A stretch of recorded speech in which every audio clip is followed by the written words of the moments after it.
Kaunti ya Nyeri matura maingĩ nĩ makoragwo na ndemu ta ici, no nyingĩ itikoragwo na thamaki na maĩ maikaraga ũguo ũtheri matarĩ na ũguni o wothe. No rĩu thirikari nene ĩkĩnyitanĩra na thirikari cia kaunti nĩ yambĩkĩte mũtaratara wa gũteithia arĩmi na ciana cia thamaki nĩguo kuongerera thoko ya thamaki gũkũ bũrũri-inĩ, kũrĩa thamaki makĩria ma 10,000 iheanirwo kaunti-inĩ ya Nyeri.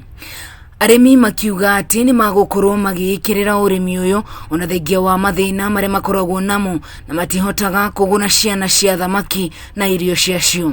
Twambĩrĩirie harĩa tũkũhota no tũgagĩkena mũno nĩ thirikari gũtũririkana na gũtũrehera thamaki nĩgetha biacara itũ ĩhote gũthiĩ na mbere, na nĩtũrona nĩtũgũteithĩka tondũ twĩna kĩonereria gĩa kũndũ kũngĩ marĩmĩte na magateithĩka. Na project ino ya governor ya kuhe arĩmi figurines ya gũtũhe thamaki tũrĩithie, it is very good na nĩ gũteithia arĩmi a gũkũ na gũtũreta blue economy in the global world. Na mũgarũ na ũrĩmi ũngĩ, thamaki iratuĩka irĩ na thoko nene kũrĩa arĩmi morĩtio gwĩkĩrĩra ũrĩmi ũyũ amu ndũrĩ wĩra mũingĩ na ndũbataraga gĩcunjĩ kĩnene kĩa mũgũnda.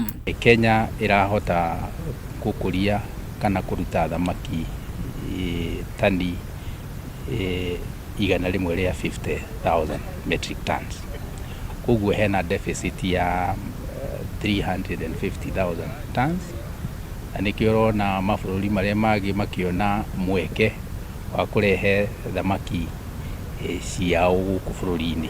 Thirikari ya kaunti ya Nyeri nĩ ĩkoretwo ĩkĩhe arĩmi thamaki arĩ ta njĩra ĩmwe ya gũteithĩrĩria andũ kũgĩa na kĩndũ mũhuko.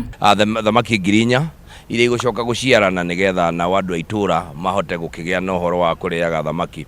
Kũrĩa icamara ũguo tweka na tũma tũgũcoka tũthiĩ kũndũ gwĩtagwo Kieni. Ĩno ĩrĩ program ĩmwe tũnyitanĩire na ABDB ũhoro-inĩ wĩgiĩ kuongerera ikĩro nyingĩ cia irio. Ngĩribotera Kameme TV kuma kaunti ya Nyeri, njĩtagwo Wahu wa Ngugi.